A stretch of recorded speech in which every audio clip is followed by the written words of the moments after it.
જય આશાપુરામાં આજના નવા વિડીયોમાં તમારું સ્વાગત છે. તમે ચેનલને સબસ્ક્રાઈબ કરો, વિડીયોને લાઈક કરો અને નોટિફિકેશનનું બેલ આઇકોનને દબાવો. આજે રોહિત શર્મા ચેમ્પિયન્સ ટ્રોફીની ફાઇનલ પોતાની છેલ્લી વન ડે ઇન્ટરનેશનલ રમે એવું દરેક ઓનલાઈન ન્યૂઝ પોર્ટલોમાં આવી રહ્યું છે.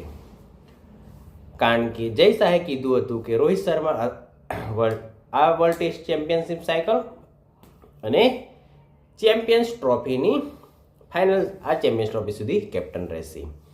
રોહિત શર્મા આજે પોતાની છેલ્લી કેપ્ટન તરીકેની ઓડીઆઈમાં કેપ્ટન તરીકે પોતાની છેલ્લી વન ડે રમશે અને આ રોહિત શર્માની છેલ્લી વન ડે હોઈ શકે છે, જીતે કે હારે. કારણ કે હવે આ વર્ષે કારણ કે આઈપીએલ રમાશે, પછી આઈપીએલ પછી ભારત જશે ઇંગ્લેન્ડમાં ટેસ્ટ રમવા માટે. કારણ કે હવે નવી test championship world test championship cycle શરૂ થઈ ગઈ છે, તેમાં કેપ્ટન બુમરાહ હશે.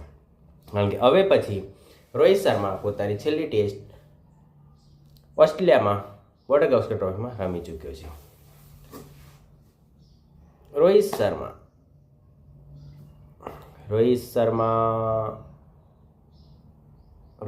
3 ડબલ સેન્ચુરી મારી છે.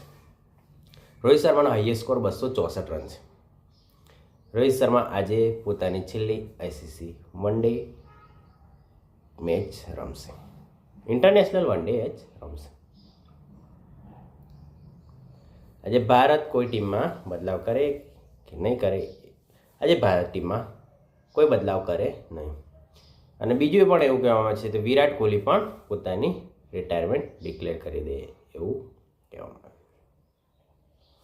રવિન્દ્ર જાડેજા, કારણ કે રવિન્દ્ર જાડેજા, વિરાટ કોહલી અને રોહિત શર્મા પોતાની છેલ્લી આઈસીસી ટ્રોફી રમશે, ફાઇનલ રમશે.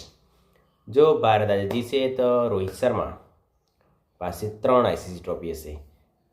2013 champions trophy, 2024 T20 world cup અને 2025નો ચેમ્પિયન્સ ટ્રોફી. રોહિત શર્મા, કારણ કે મેં પહેલાં એક વિડીયોમાં પણ કીધું છે કે રોહિત શર્માને હવે ટેસ્ટ માટે સિલેક્ટ કરવામાં આવે નહીં, વન ડેમાંથી રિટાયરમેન્ટ આપી જ દીધું છે. હવે વન ડેમાં રમશે, વન ડેમાં. કારણ કે હવે કોઈ લાંબા સમય સુધી, કારણ કે રોહિત શર્માની ઉંમર બી વધારે થઈ ગઈ છે. કારણ કે હવે 2027ના વર્લ્ડ કપ આવશે, 50 ઓવર વર્લ્ડ કપ સાઉથ આફ્રિકામાં રમાશે. કારણ કે 2003માં ભારત સાઉથ આફ્રિકામાં જ્યારે વર્લ્ડ કપ રમાતો ત્યારે 2013માં ભારત ફાઇનલમાં પહોંચ્યું હતું અને ઓસ્ટ્રેલિયા સામે ભારતની હાર થઈ હતી.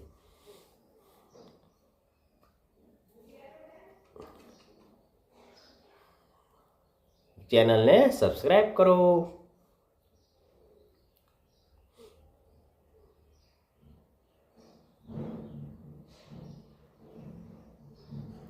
રોહિત શર્માની વન ડે ઇન્ટરનેશનલ રિટાયરમેન્ટ, અત્યારે તો રિટાયરમેન્ટ નહીં લેવું કહેવામાં આવે છે, પણ આ છેલ્લી મેચ રમશે પછી.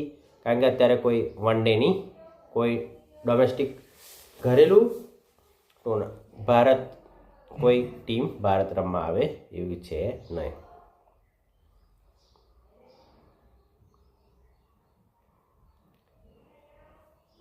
રોહિત શર્માની છેલ્લી વખત વન ડેમાં, કારણ કે પછી ઇન્ટરનેશનલ, કારણ કે હવે પછી આઈપીએલ જ રમશે રોહિત શર્મા, તો આપણને વન ડેમાં છેલ્લી વખત Rohit Sharma one day cricket આજે રમશે. ફાઇનલ ન્યૂઝીલેન્ડ વર્સિસ ઇન્ડિયાની ફાઇનલમાં રોહિત શર્મા પોતાની છેલ્લી વન ડે ઇન્ટરનેશનલ રમશે.